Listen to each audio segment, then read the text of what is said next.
Hello everyone, good evening. I'm James Harding. I'm the editor and co-founder of Tortoise. And thank you on this lovely evening for getting together for what originally seemed like quite an eccentric idea. Like a lot of quite eccentric ideas, I started out thinking, I don't really understand how that will work. And then, like a lot of them, getting persuaded and then thinking they're brilliant. So forgive me, I'm going to really push this one on you. It's the idea of slow reviews. It's the idea that if you think about all the cultural content that's created every day in the world, it feels ever more fast and furious, ever more perishable. And we don't stop and look back at those things, books, films, television, ads, albums, pieces of music that have that lasting impact, and then try to think what they mean. And the idea of slow reviews is not to tell you what's coming out next week and give you the jump on the new piece of content. If you like, it's to give you the jump on the old piece of content, something that's been around for a while. And I say this with a great deal of authority, but actually it was my colleague, Pete Hoskin, who has been, if you like, the sort of cultural weather vane, the sort of culture editor for Tortoise, identifying stories and themes in our cultural life that fit with the idea of slow news. And so I'm really pleased that what we're doing this month is we're going to commission a bunch of slow reviews, and to talk about their slow reviews and the idea of slow reviews, we have with us this evening Deborah Frances-White, who is the superstar, hello Deborah, the superstar force behind the Guilty Feminist podcast, which is, frankly more popular than the Bible these days, and so incredibly influential and interesting, and one of those rare things that has a kind of an agenda and a politics to it, but also a sense of humor and an honesty and ideal for thinking about things that have a big cultural impact. And we have Nikesh. Fake news, James. We are not more popular than the Bible. That is absolute fake news. Is that not true? We're cooler. It says here in my We're briefing, trendier. We're hipper. It says here in the briefing document, significantly more popular. Listen, I've got a lot more followers than Jesus. I mean, over my two Instagram platforms, probably, nigh 200,000 followers on Instagram, and Jesus had 12. So, I'll take Jesus, that. Yeah, when you look at Jesus' Insta, yeah, good. I'm glad we drifted into this. All right, sorry about the fake news. I'm going to now turn to Nikesh. I'm going to introduce Nikesh Shukla, and what I'm going to do is I'm going to really lowball it with Nikesh. So rather than giving the messianic billing that I gave to Deborah, I'm going to say, Nikesh, he's an author, he's the editor of The Good Immigrant, an amazing and incredibly influential collection of essays, and he's also a novelist, Coconut Unlimited, Meat Space, a whole selection of really brilliant, funny, smart, oh no, I'm doing it again now, quite good novels. Is that okay, Nikesh? Does that feel more accurate? I feel very undersold. Yeah, where's the hyperbole? Where's the panache? Where's the grand sweeping statement that I am more popular than the Beatles? Yes, thank you. Okay, very good. Significantly, the last Beatle we've got. Okay, I'm going to end my hopeless introductions, because the truth is that this is not my job anyway. I'm going to do it again.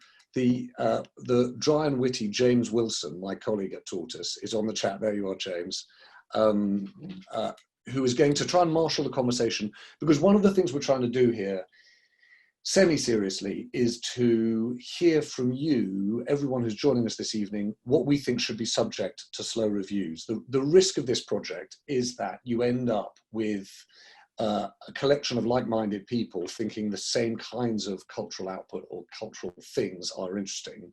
And so we want to find things that we've lost sight of, things that we should rediscover, or things that are in our everyday and we've undersold. For what it's worth, I haven't come up with a slow review, partly because I couldn't make my mind up between A Fine Balance by Rohinton Mistry and Toy Story 2. So in that context, I've just left it to others. If you've got a thought, weigh in the chat. Please let us let us know. And Deborah, I'm going to start with you, if I might. So your slow review, what have you chosen and why? Well, I chose Mad Men, series, the whole series, because I feel like it really changed the conversation. I feel like it made us look very directly at the sun and understand what women had been through. And ostensibly, it was a show that was about a mysterious male hero, but I think it was really about the women. Peggy and Joan were the heroes because they were the ones that changed. Don didn't change that much. John's shift was microcosmic. Their shift really represented what happened for women over a decade, over the 60s, and they represented the different sorts of women.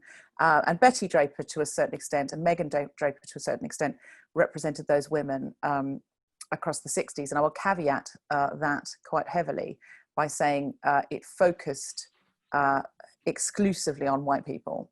And the black characters were not given any space, really. And I'm sure Matt Weiner would say, yeah, that's the point.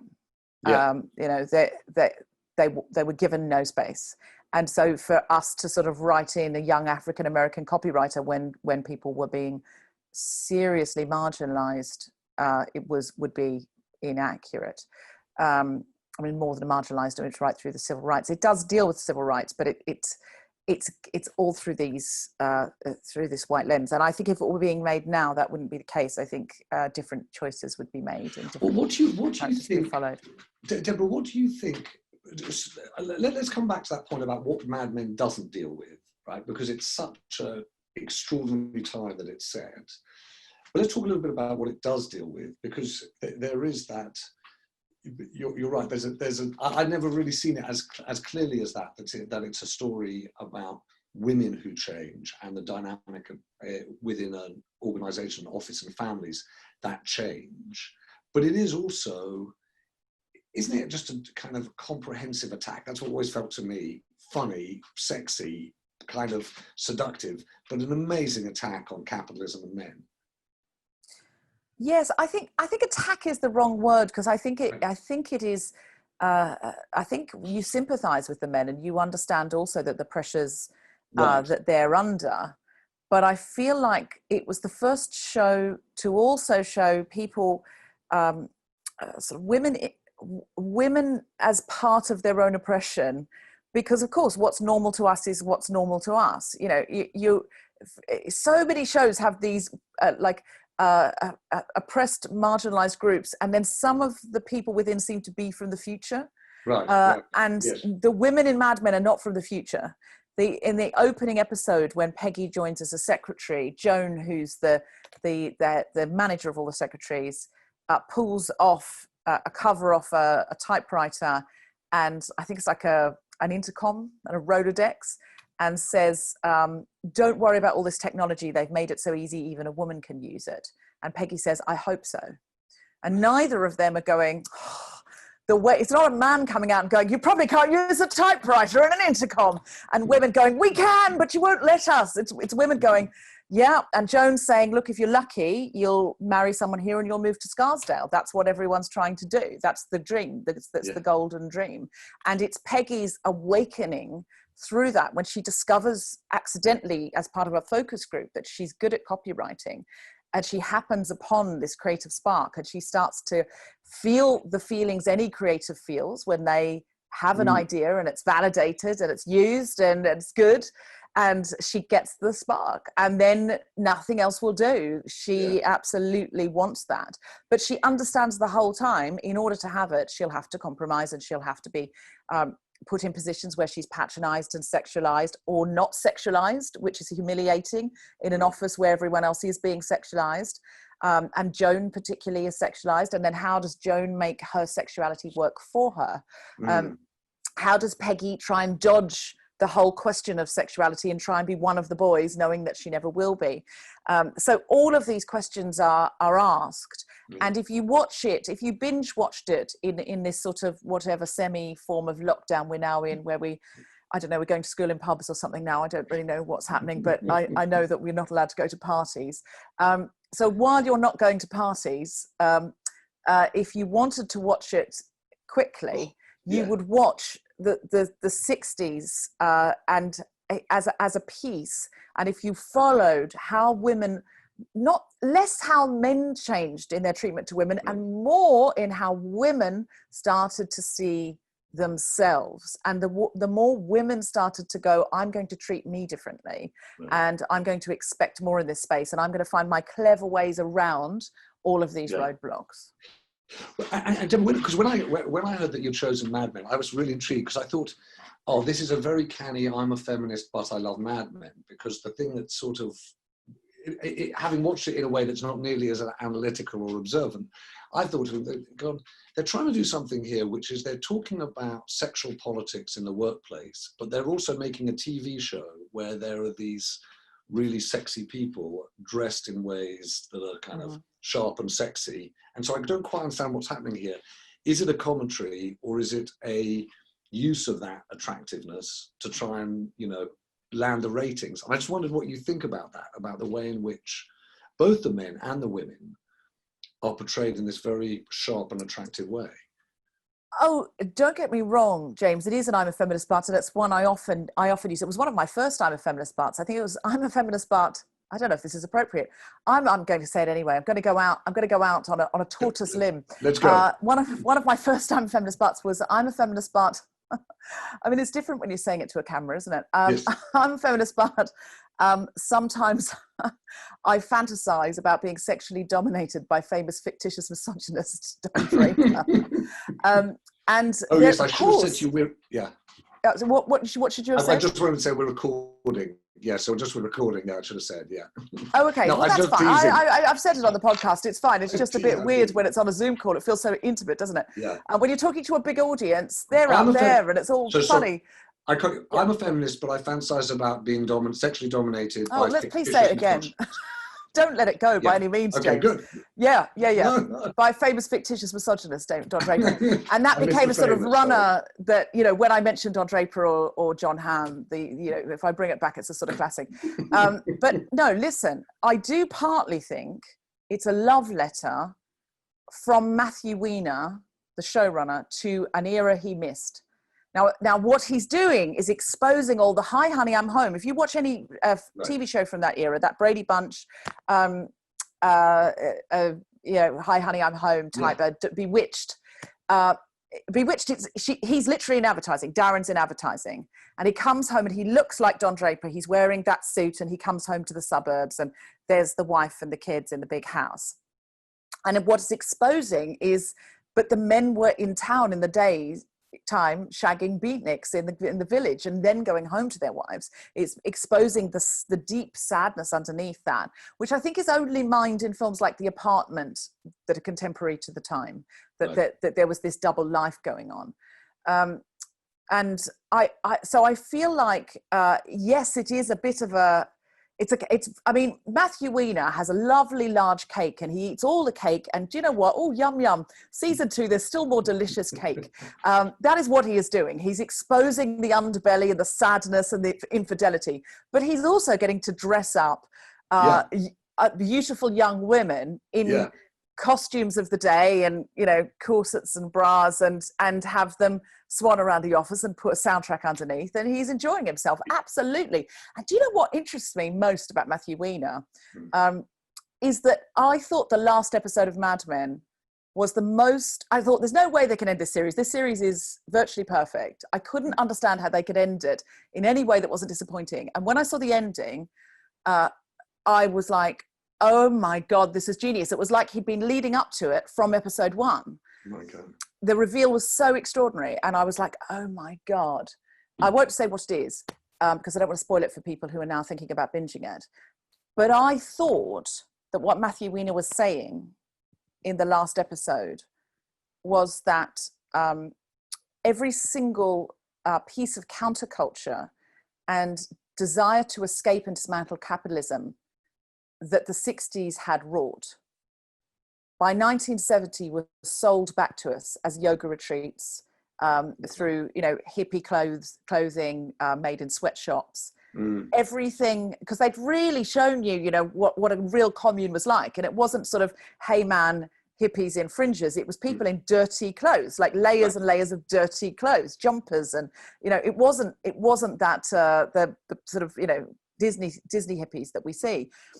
But right at the end, the reason that hippiness is commodified now, the wellness industry, it's all been sold back to us. Every attempt at counterculture to escape, it's all been sold back. And I was like, Matthew Winnie, you're a genius. And when I heard him talking about it, that wasn't his take at all. And I was like, how can you not know what you've made? He doesn't know. He doesn't know what he's made, I don't think. I really don't. And I know that sounds arrogant, like I know better what Matthew Weiner's made than he knows.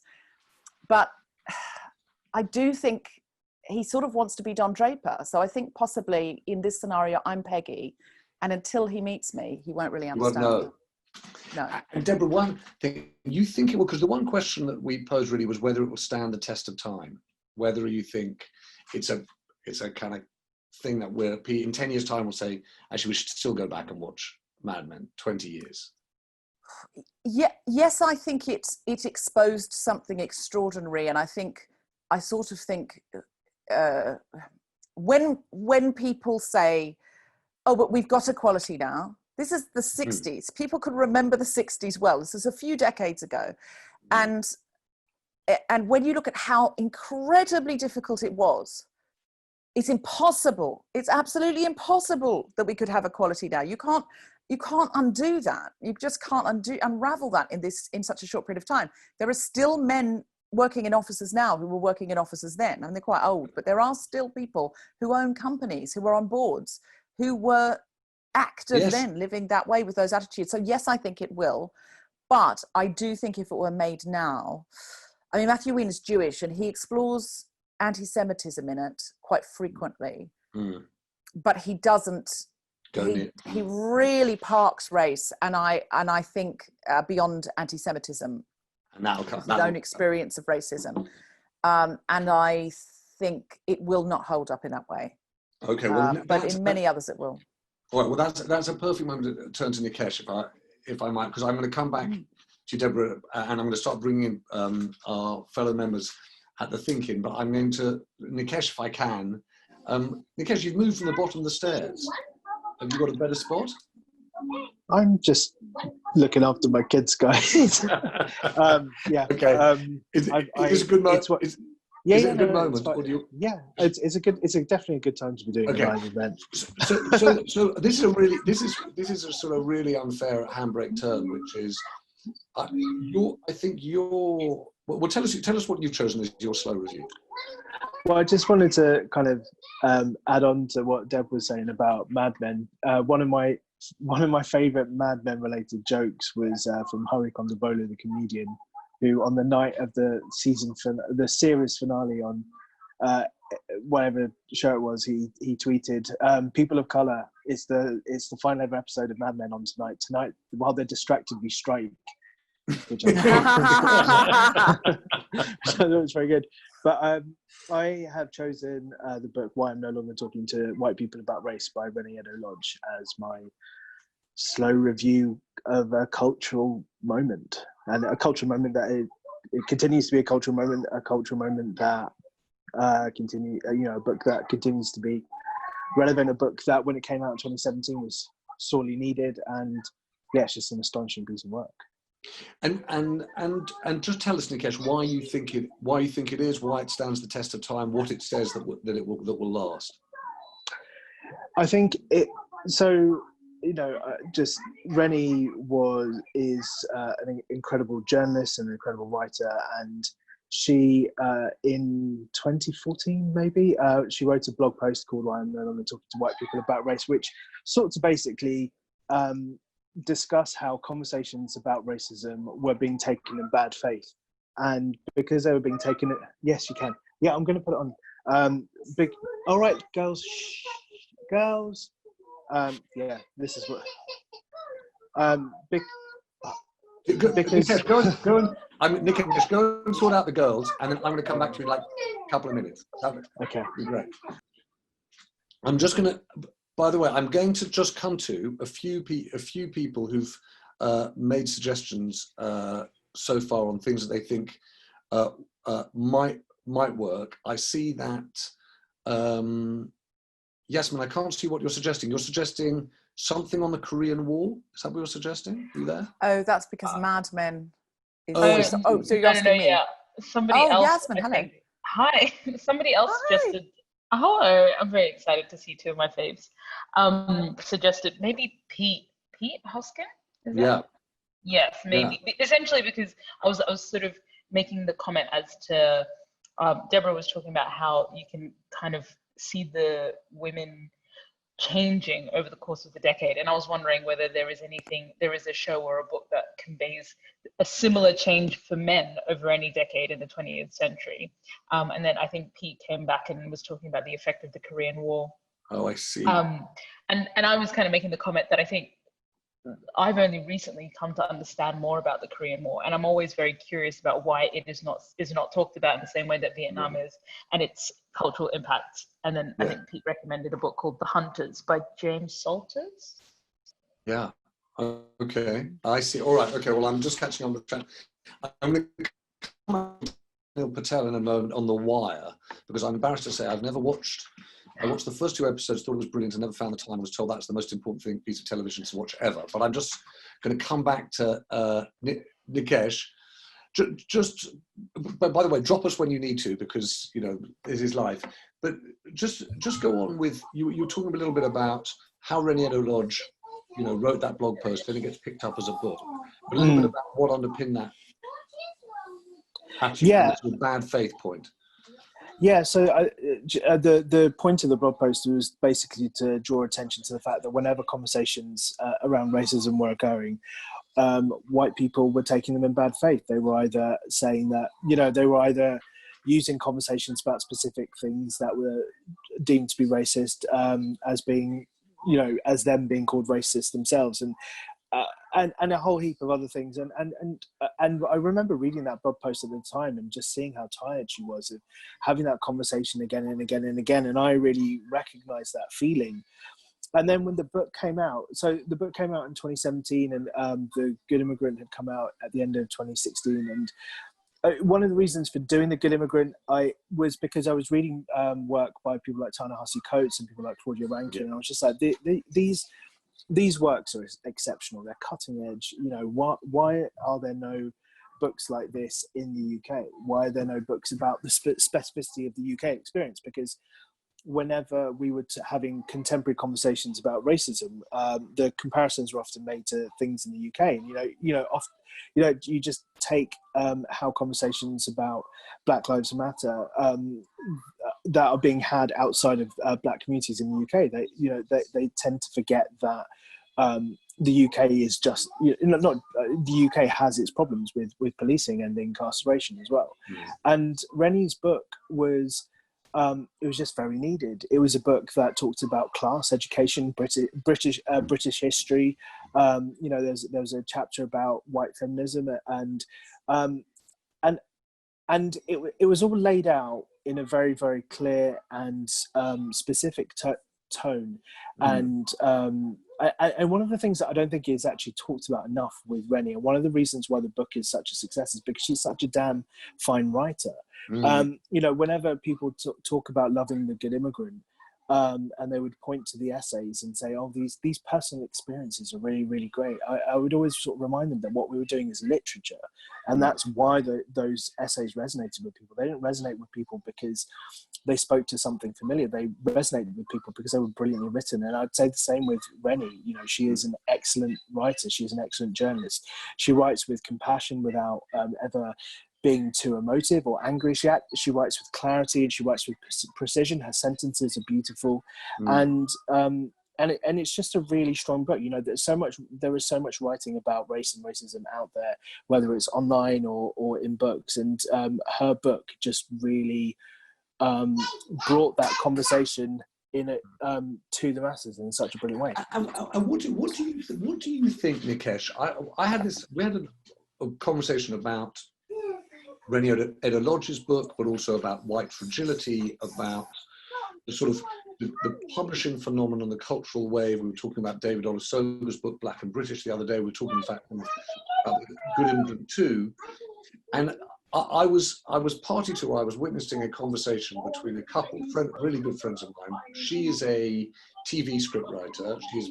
Was massively influenced by Reni Rogers' book and other books. And he's a novelist, as it happens, but children of Marxists. And his argument is, he's much more persuaded by Ta-Nehisi Coates. He's much more persuaded that the thing that you really need to do when you get to grips with this finally is to do something that is economic, that is a redistribution of power and resources. It's not just a change in the, in the sort of cultural center of gravity. And I suppose it's easy to say that, well, of course you need both. But I just wonder how you think the one reacts with the other, because it's striking to me in the UK so far, we feel like we're having a cultural reckoning, but I'm not sure whether we're having much that would, would please the Marxists. And I say that in a good way. I say that the Marxists need to be pleased. Well, I don't know how much of a cultural reckoning we are having. I don't know how, because the thing that as someone who speaks about these issues and consults with people and all the rest of it, what I notice time and time again is that people want very quick solutions to things. And because they want quick solutions to things, they tend to not really understand that actually changing a culture requires time, and it requires resources, and it requires money. And more often than not, it requires people standing up and moving aside and making space for other people. And the reality of our culture is no one's going to go, you know what, I'm going to stand down from this position, I'm going to give up this commission. Although, there was a theatre director recently who decided that perhaps as a white person, he wasn't best placed to direct a musical about Bob Marley, which was a great show of allyship and should happen more.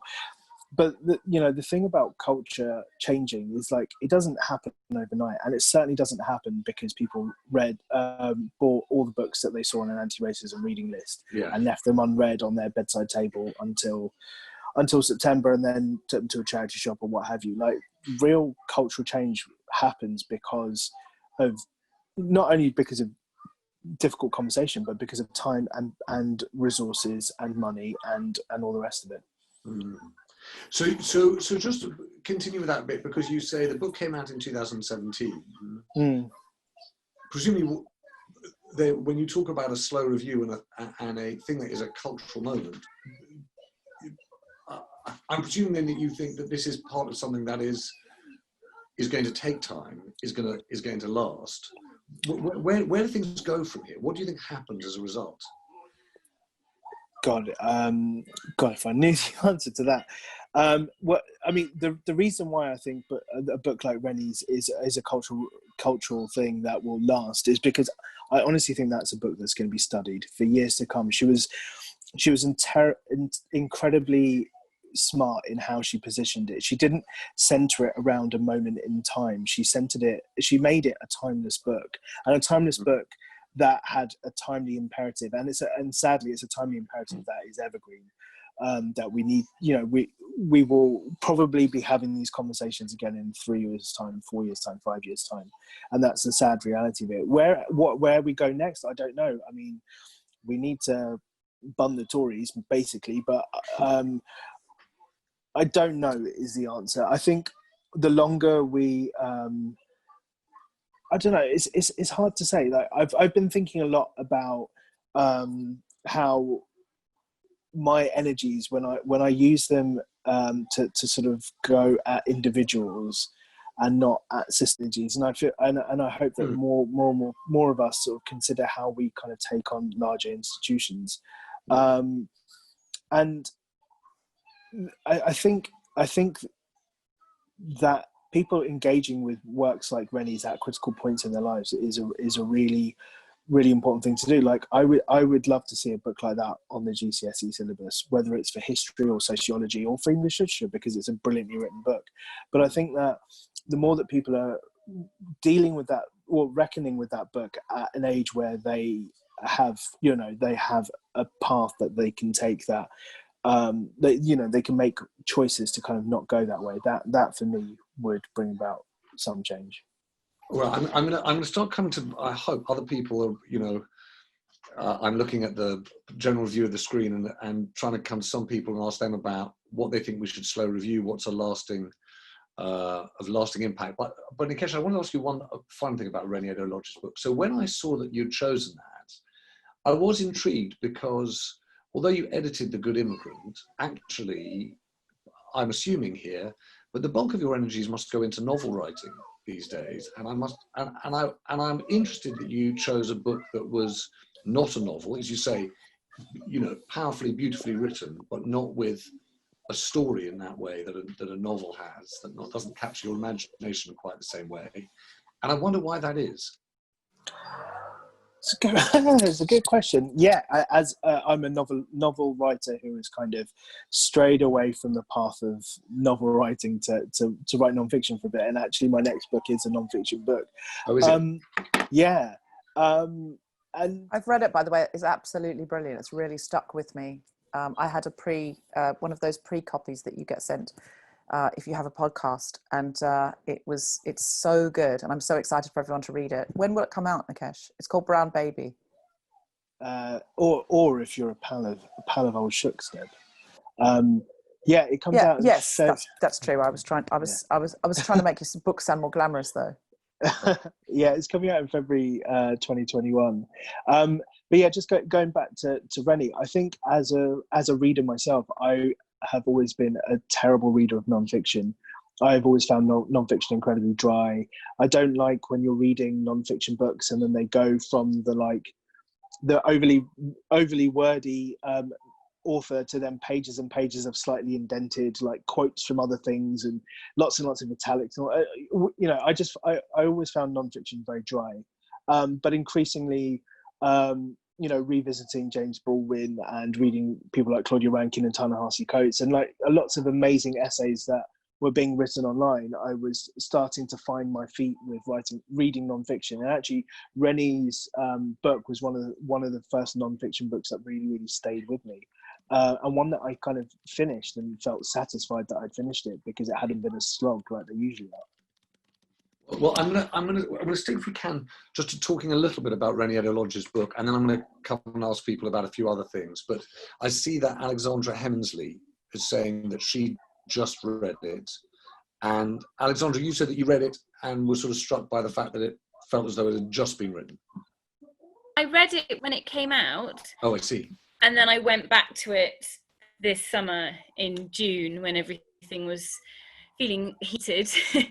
And I kind of was really struck by how fresh and immediate it felt. And if that were a novel or a book that I just simply hadn't read and had just picked up 3 years after publication, that would be an enormous compliment. But obviously it actually made me feel incredibly depressed that the book that are kind of, as far as I was concerned, has sort of been held up as the standard bearer of sort of changing the conversation, or at least alerting people to the conversation, had on a wider scale had so little penetration that on my social media feeds I was seeing it almost every 5 minutes as if it was just published. Yeah. And it made me conscious of my bubble, but also, I mean, I think the fact that her writing is fantastic is also why it feels box fresh. Someone replied to me when I put on the chat that James Baldwin is the same, and that's 60 years old. So. Well, I'm gonna actually follow up with Yasmin on that in one moment. But I'm just going to bring in Kev McVeigh if I can. Kev, so you said that you'd also just read it. Yes, well, I read it. I read some of it. I was working my way through it over a while. I can be a slow reader sometimes, but I work in the NHS, and we have an equality and diversity group that decided to set up a book group of diversity book club, and so it was It was the obvious choice in many ways for the first book we chose. And at the meeting, there were a lot of people very, very, very unfamiliar with some of the things that were being discussed that some of us had seen several places, for several years before. So I think the point is that, yes, it's been around for 3-4 years now. The original essay, was it 2014, I think, the original essay? Yeah. And it is having impact, but it's a slow burner impact still, and which, you know, may mean it's more lasting, but unfortunately also means it's slow. Yeah.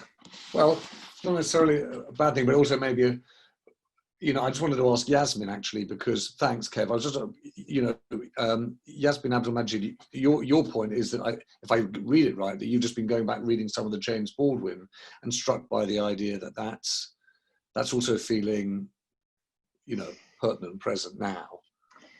Yeah, I think the challenge for me is that like none of these conversations are very new at all. And I think what Rennie's book actually was doing was saying, it's a book for white and non-Black people to be like, here's the base information that you need to know before we have any of these conversations, because you're coming at me with stuff that's just so basically incorrect and in such bad faith that I can't have the conversation with you. So like Rennie's book is fantastic, but it's not for Black people.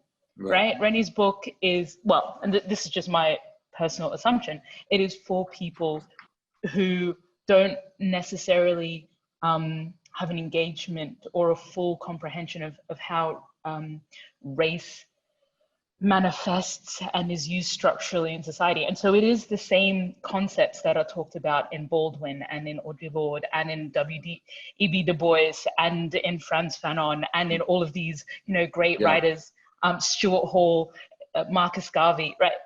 It's this stuff is not new. I think for me, it is evergreen, but I think it's more evergreen in the sense that it's a 101, right? It's a 101 for you to be able to engage in the conversation. Because right now we're still having conversations where people are like, oh, really? And you're like, yes, really.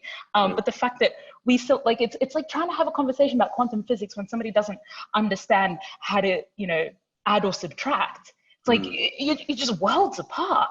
Yes. Right.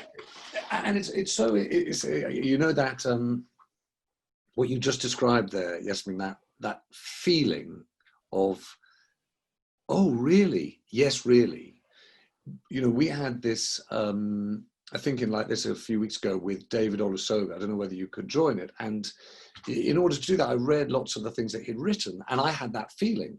And it's a really liberating, deeply embarrassing feeling at the same instant. You're suddenly alive to things, and like, oh my God, the scales have fallen from my eyes. And then you're embarrassed because you should have already known that. And you're left with that awkward thing, which is, do I admit how I'm suddenly energized by a realization that I should have probably had? And you know, I'm just going to bring in my colleague, Yasmin, thank you. I'm just going to bring my colleague, Tess Murray, because I was really struck by a thing that you said, Nikesh, about the fact that it's less about going after individuals and more about going after systems. And Tess, you touched on Spotlight, on how to watch the movie Spotlight as a slow review. And I have to say, well, tell me what you like about it, and I'll tell you, I have a very favourite moment in that film, which speaks to Nikesh's point. Well, you know, it's just great to see how proper newsroom works, really, James. No, I work together at Tortoise. It's a much more. You know, no, Leave Schreiber one day will appear on the newsroom floor test. Yeah. I know. I hate to break it to you, but it's what we're all gunning for, James.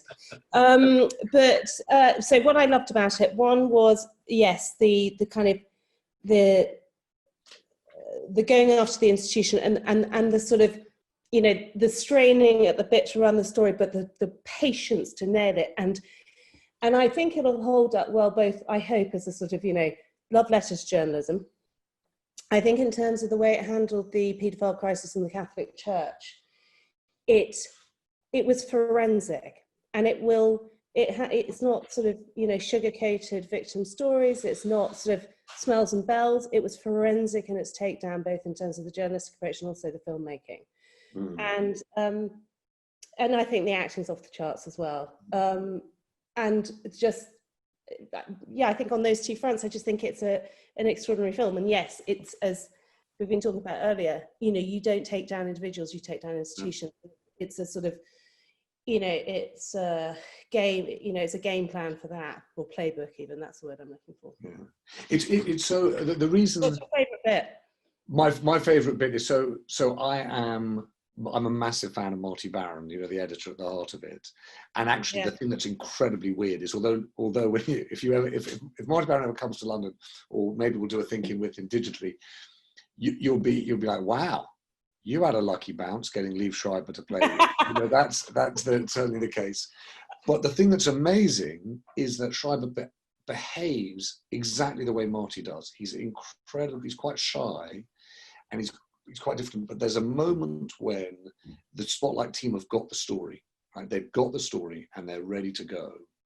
And Marty Baron says, "No, I don't want to just take down that one person. Yeah. I want to take down the whole system." Yeah. And it's that moment where you see someone look up and over the next day's front page and see something that really is systemic. And so when you said that, Nikesh, that's what really struck me. I don't know, Nikesh, whether that was what you were meaning when you were talking about things that were systemic. Yeah, definitely. My children are singing in the background. But one thing I just wanted to respond to something that Yasmin said. By the way, hello Yasmin, great to see you, love you. It's when Robin DiAngelo's book White Fragility was coming out in the UK, they sent me a copy to ask for a blurb, and I started reading it, and I was like, this isn't for me. And I replied to the publicist and said, this seems like an important book, but I don't think this is a book for me.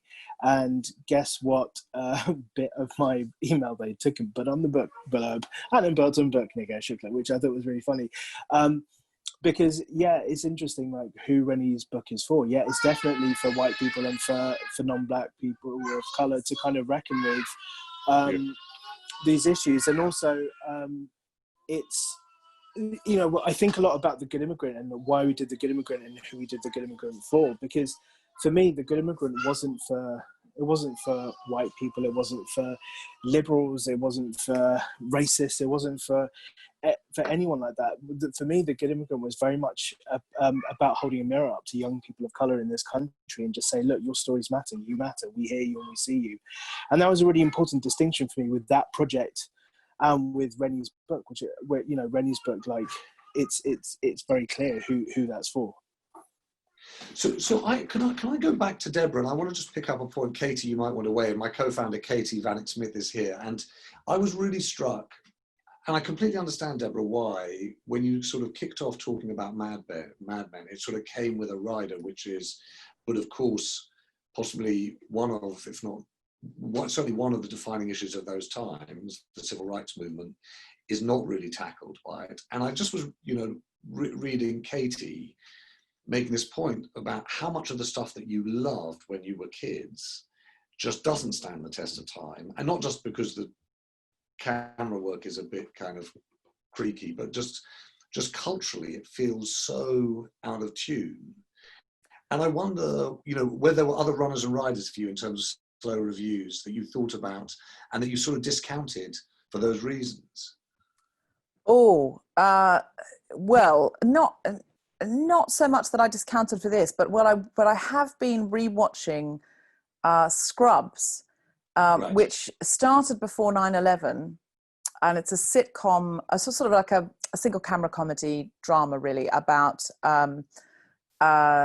young doctors who don't know what they're doing. And I'd never really thought about that before, but about, like, what do you do the first time you have to make that incision? Jumping into cupboards to sort of, so they didn't have to face being a doctor and possibly killing someone. And I'm watching it because Zach Braff and Donald Faison, the two lead young men at that time, are looking back on it sort of 20 years or more hence, and doing a podcast about it. And so because of that, I've started to watch various shows of that era of the early noughties and compare them. And Scrubs is very much one of the better ones for standing up. But I will say that there are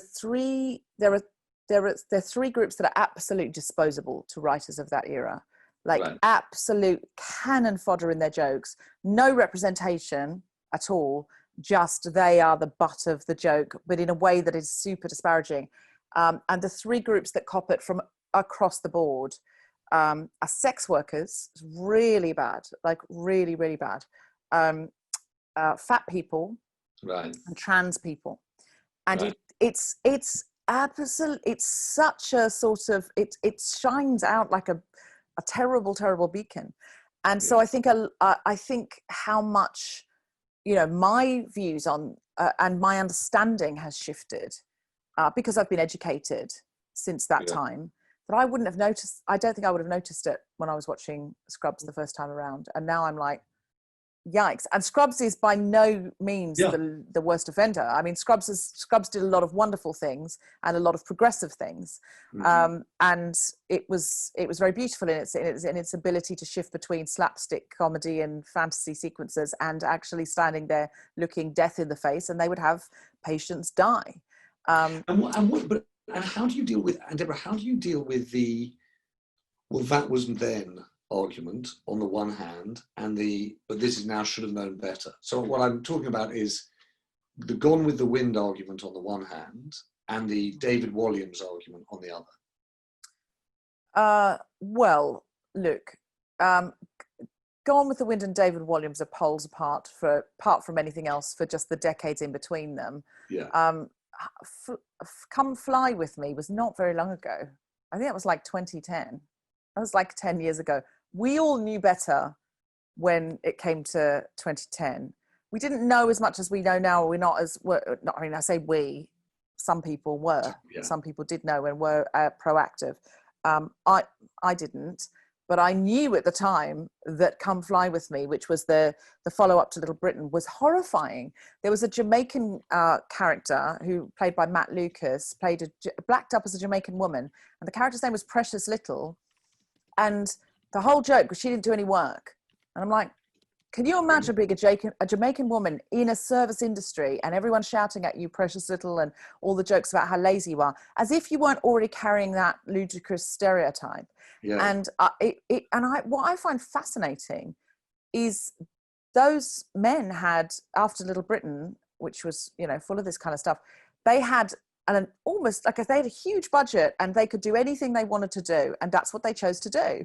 And I look at that now and I go, you know, I'm coming into a point now with TV scripts where, you know, I'm being given some, you know, opportunity and budget, and I'm really asking myself the question, what do I want to say here? What do I want to put on this screen? And I'm sure whatever I make will come in for criticism, and I'm not going to get everything right. And I'm not going to please all of the people all of the time. I get comments about my podcast every single week. I displease somebody. Right. But I've built the podcast on criticism. I know what my lines are. They're always ever expanding and changing. And I'm not thinking about what I'm saying, if you see what I mean. I'm not going to get it perfectly right. But so that to me, I go, that Come Fly With Me, I don't want to see that on any BritBox screen. I'm just like, no. By the way, you have to, Deborah, you have to, I mean, you don't have to, in fact, you have to not read, we hadn't read the kids' books, right? But we got the audio books. And so we're driving around and the kids listening to the audio books. And Kate and I, my wife and I are chatting. And as it's going on, by the way, have you just heard, did you just hear this? And this is going to come. I'm sure this is going to come. This, you know, when you see the characters in this, this game, this is bound to become a proper big issue. Is this the David Walliams children's the David Walliams kids book? The David Walliams kids books with Raj, the local Indian shopkeeper, and you know the kind of fat, you know, mum who eats the prawn cocktail crisps, and there's a whole load of things that, you know, when you get into it, like, wow, there's going to be some people who have some views on this. It's going to come back. I think there is a difference between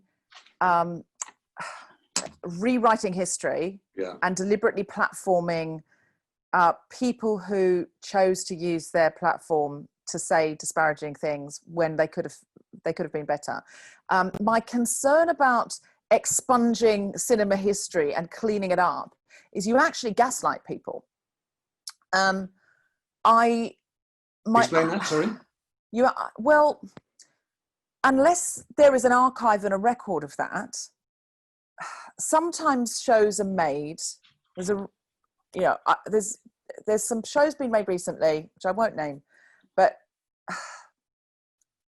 where there's like a revisionist history. And I'm incredibly alert to this because I've got a show in the works at the moment about feminism in the 70s in Britain. And I'm like, you know, and of course, networks want, you know, and streaming platforms want to make sure the cast is diverse. And I'm like, great, but it has to be truthful. What I do not want is this merry band of white, black and brown women all working together with contemporary intersectional views. You see what I mean? Yeah. Because then what are you saying? Say, for example, you have a transgender woman in that group. Yes. And the group speak in the kind of language that an intersectional feminist would speak in 2020. Yeah. Then what's that saying about the position of transgender women in our community today? Well, if in 1974 they were so accepted into the center of feminism, what's their problem? Like they should have been further along now.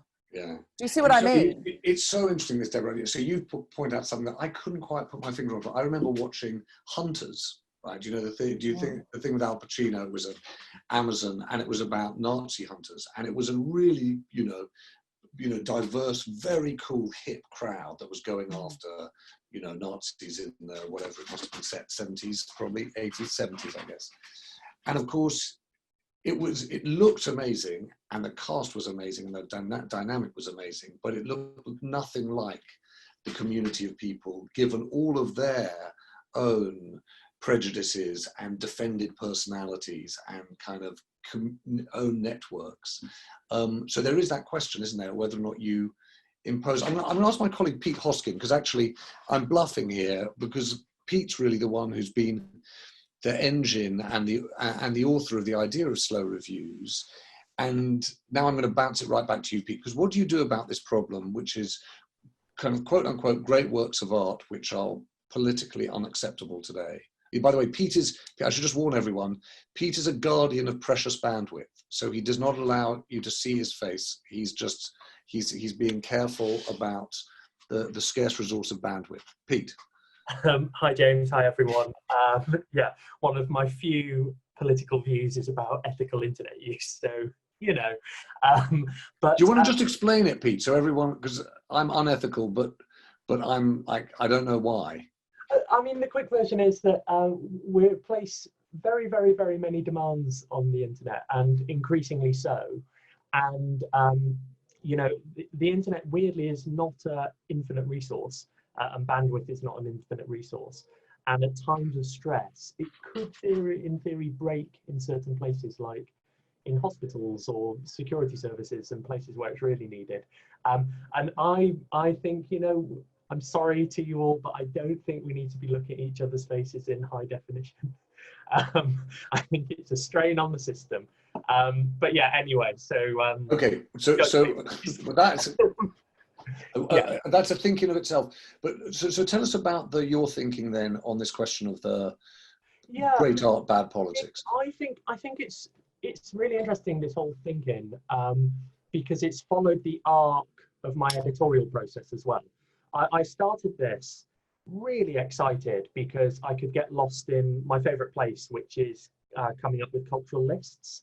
So I could talk to people I knew, I could commission things. I have the great benefit, I'm looking at the master spreadsheet right now of all the slow reviews we've already commissioned. And, you know, it just gets me excited. I'm, you know, from Buffy the Vampire Slayer, there's Deborah's Mad Men, Ralph Allison's Invisible Man, Super Mario Brothers. You know, I'm not going to ruin what they're all going to be, but it just, yeah, I was just in this world thinking, oh God, all our contributors are cool and knowledgeable and clever.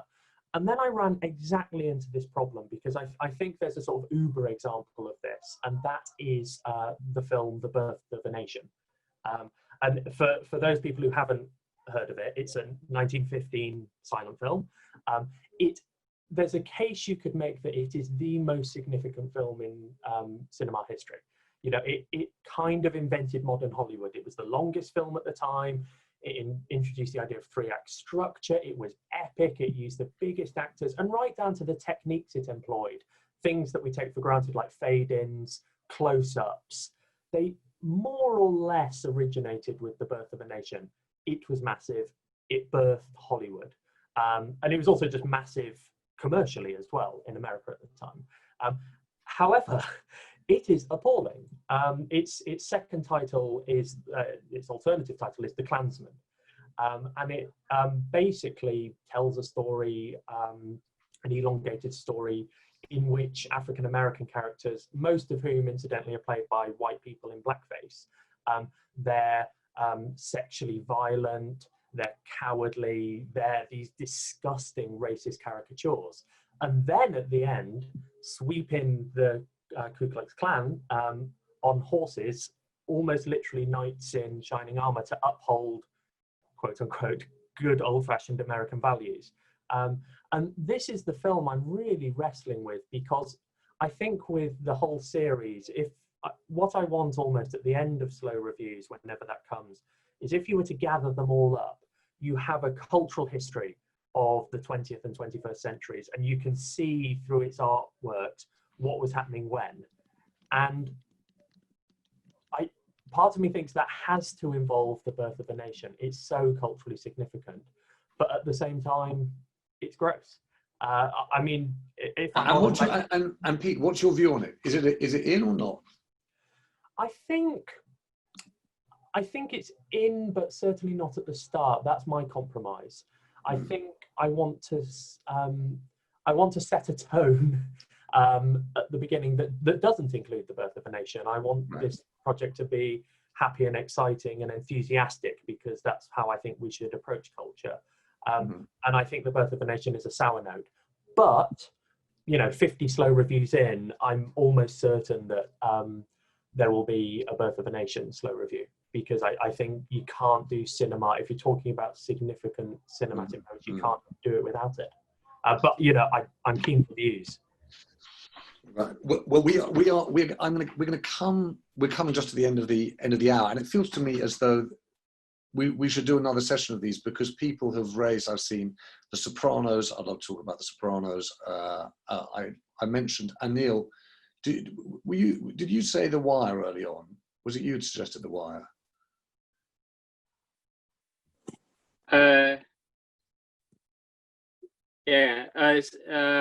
did suggest The Wire. I wrote a slightly pseudy reference to The Wire, saying it was about the moral corruption of society and the damage that causes. But don't let that put you off, James, and don't let the fact that it kind of takes a while to unwind, or you may not understand all the language. Each series is about a particular aspect of society, and David Simon, the creator of it, has kind of compared it to Greek mythology. Don't let that put you off either, because it is ultimately about human beings and the fact that they run in the way that kind of people in Greek mythology run into the whims of God.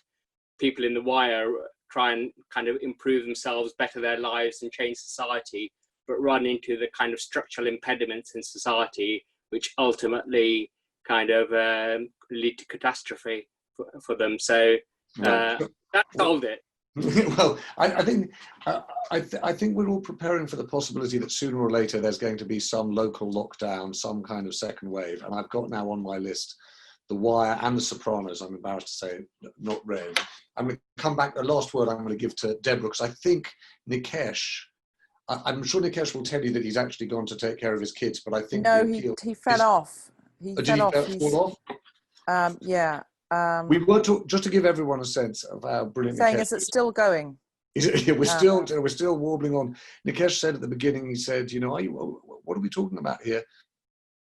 I thought we were going to be discussing Mamma Mia, and I wouldn't be surprised if he'd been lured by the appeals of Disney Plus. I think that's what his kids were on. So, Deborah, give us your last thought just on Neil's point. So you say definitely do the Mad Men box set come the next lockdown. Have you got any other suggestions that you think that we should do? In terms of that kind of popular culture or anything? Anything at all. Any other, your runner-up?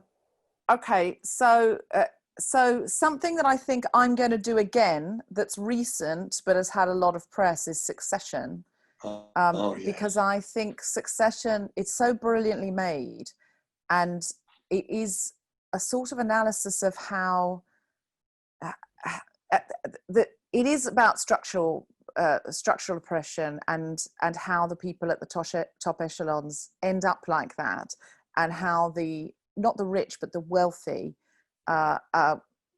sort of snared into capitalism, but also create it. I haven't seen The Wire. I saw 2 episodes and found them depressing, and I know that I should go back and do The Wire, so I'll probably go and do The Wire and try and get over the hump. But what I would say is The Sopranos is amazing. Mm-hmm. And if you haven't done The Sopranos, you can do that very, very quickly. But I'm also depressed that all of these have male heroes, and I sort of want to think about some more female-driven content. So I'm going to say that there's a lot. There actually isn't a lot historically, because women were not given those opportunities, myself included. I nearly had scripted TV shows so many times at the last minute they'd always kind of balk at giving that much money to a woman or a female double act. And I think there's been a lot of amazing television. You know, I have a lot more opportunities now, and there's a lot more brilliant television being made in the last 5 years by and for women. So I would say I'm probably going to delve into that. If you're interested in something that matches Mad Men and you have never seen The Apartment, which was made in, I think in 1960 actually. Yes. It is a perfect film. It's a rom-com, but it's not really. It's got a really, really dark edge. Billy Wilder film written by Billy Wilder and I.A.L. Diamond. And every word is perfect. Everything comes back. And it's about, Billy Wilder saw Brief Encounter. And in Brief Encounter, they're having this affair. And at one point, they go to a friend's flat to have sex. And Billy Wilder thought, who's that guy who's having to get out of his apartment so a friend can have sex in it? And so made a film about that guy. And it's an incredibly progressive, given the time. So that's something to look at as a partner piece to Mad Men. All right. Well, I have to say I'm absolutely loving this. It's a kind of crowdsourcing of great ideas of things that we really should go back and look. So I've written down The Apartment. I have to just tip my hat to Sam Houston, who suggested Barry Lyndon, a film which itself is as long as a box set. I remember spending one New Year's Eve watching that. Interesting suggestions have included the musicals of Andrew Lloyd Webber and also Doctor Who, but I'm going to go back certainly, Deborah, and make sure to watch The Apartment. Can I say a big thank you to you? We'll drop a line afterwards to Nikesh to say thank you to him too. A huge thank you to Pete Hoskin for being, as I said, the author of this project. And the really important things for everyone who's joined us this evening. Please do also feel free to get hold of me or Pete at Tortoise, because if you think that there's something that we've missed that would be the subject of a great slow review, or if you want to be the author of one, we'd love to hear from you too. The idea of Tortoise is that we're an open newsroom. We think that we're going to come up with a better set of ideas, better informed by the participation of as many people as possible. So please do join in. But for this evening, please join me in, we can't applaud you, Deborah, but we can wave and be grateful. So that's what you're getting. Thank you very much indeed.